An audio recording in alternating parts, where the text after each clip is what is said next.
speak in favor of Senate Bill 505 today. A couple of things I'd like to mention.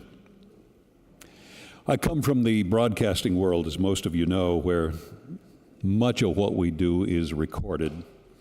It's recorded because we want it to be right, because to err is human. We live in a world today where nearly everything is recorded. Question is, why not grand jury proceedings? I believe one of the biggest issues in the resistance to this is many of us never believe that we'll be a defendant. We just don't think we'll ever be a defendant, so we don't really relate to being a defendant, but it can happen to anyone.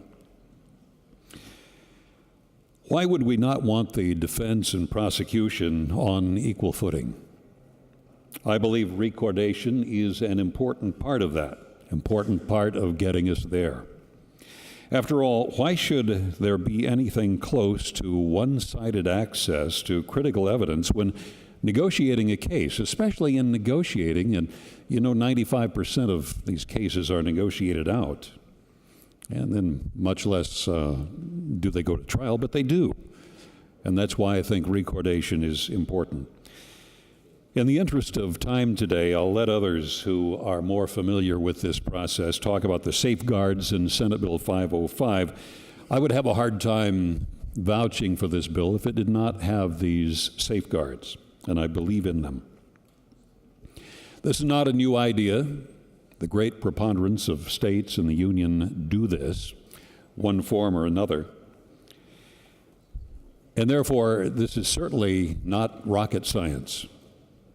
I would say I am concerned about the cost.